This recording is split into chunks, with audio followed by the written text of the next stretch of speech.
पिछले दिनों हजारों बच्चे सड़क पर उतरे। उन्होंने अपनी पीड़ा व्यक्त की। गांधी जी के दिखाए हुए रास्ते पर अहिंसा और सत्य को अपने दिलों में रखते हुए गाते मुस्कुराते हुए शांतिपूर्वक प्रदर्शन किया। लोकतंत्र के सबसे पवित्र सिद्धांत के तहत उन्होंने अपनी आवाज उठाने का अधिकार कायम किया। ये उस भारत के बच्चे हैं जो गांव में रहते हैं, जो महानगरों में रहते हैं, जो छोटे कस्बों में, छोटे शहरों में रहते हैं, जहां माँ अपने गहने बेच देती है, पिता अपनी जमीन गिरवी रख देता है, एक परिवार अपनी पूरी जिंदगी की कमाई बच्चे के सपने पर खर्च देता है। और अब उन्हीं बच्चों को लगने लगा है कि आज इस देश में मेहनत से ज्यादा बेईमानी मायने रखती है, मेरिट से ज्यादा पैसा मायने रखता है। तब सिर्फ एक छात्र नहीं हारता, उम्मीद हारती है। इन परेशान बच्चों ने अपनी उम्मीदें आपसे साझा की। उनकी मांगे क्या थी? कि पेपर लीक करके उनके साथ जो बार बार अन्याय किया जा रहा है उस पर कार्रवाई की जाए, कि जो सिस्टम उनके भविष्य को कुचल रहा है उसे सुधारा जाए, कि जो माफिया उन्हें घेरे हुए है उसे हटाया जाए, कि जिस मंत्री के कार्यकाल में यह सब हुआ वह इस्तीफा दे, कि उन पर बर्बरता करने वालों पर कार्रवाई की जाए और उसके लिए माफी मांगी जाए। बस यही उनकी मांग थी ना, कि जो शिक्षा और स्वतंत्र अभिव्यक्ति का अधिकार उन्हें संविधान ने दिया है उसे कायम रखा जाए। महोदय, हमारे एजुकेशन सिस्टम में कुछ समय से बहुत खामियां भर चुकी हैं। बच्चों पे जो प्रेशर डाला जाता है उसकी वजह से सैकड़ों बच्चों ने आत्महत्या कर डाली है। उससे भी ज्यादा बच्चे डिप्रेशन में डूब रहे हैं। परिवारों पर बच्चों को पढ़ाने लिखाने के लिए घूस, capitation fees, tuition fees, coaching fees आदि के घिनौने दबाव हैं। लोन लेने पड़ते हैं, सामान बेचना पड़ता है और उसके बावजूद कोई गारंटी नहीं कि उनके बच्चों के भविष्य मजबूत बन पाएंगे, क्योंकि बेरोजगारी चरम पे है। इस सरकार ने रोजगार पैदा करने वाले सभी सेक्टर्स को लगातार कमजोर किया। एग्जामिनेशन सिस्टम खुद फेल हो गया है। पिछले दशक में 152 पेपर लीक हुए, 750 करोड़ छात्र प्रभावित हुए, मगर एक भी दोषी, एक भी माफिया को सजा नहीं। आज जब चर्चा हो रही थी, कई सारे सुझाव आए शिक्षा के संबंध में, एग्जामिनेशन के संबंध में। I want to ask myself a question that many students ask every day.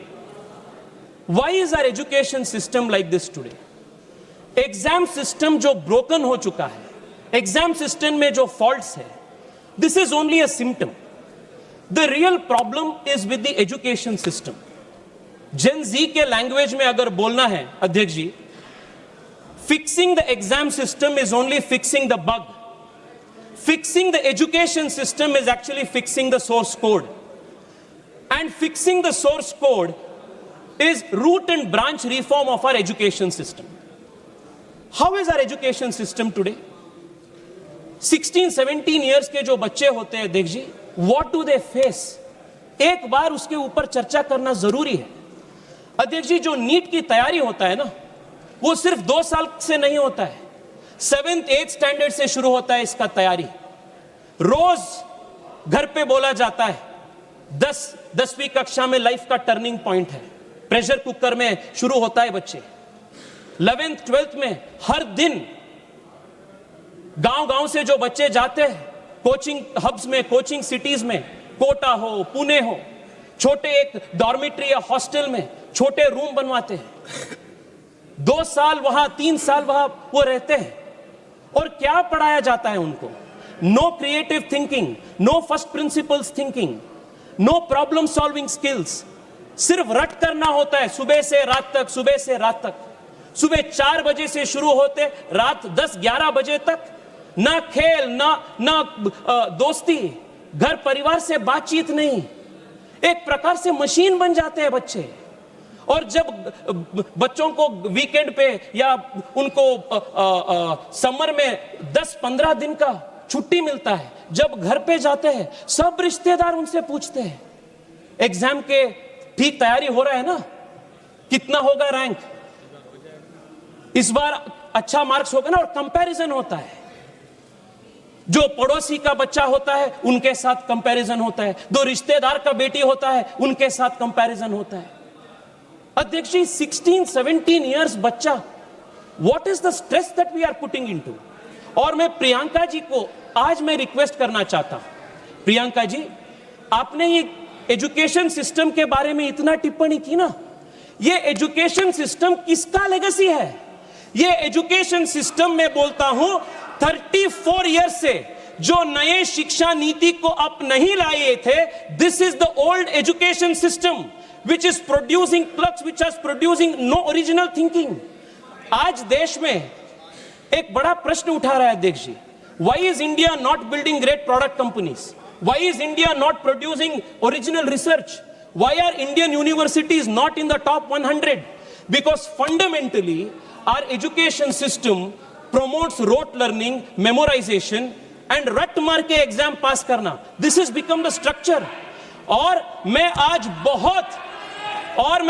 बहुत गर्व के साथ कह रहा हूं अध्यक्ष जी, this education system is being transformed root and branch by the national education policy that our government has brought in 2020.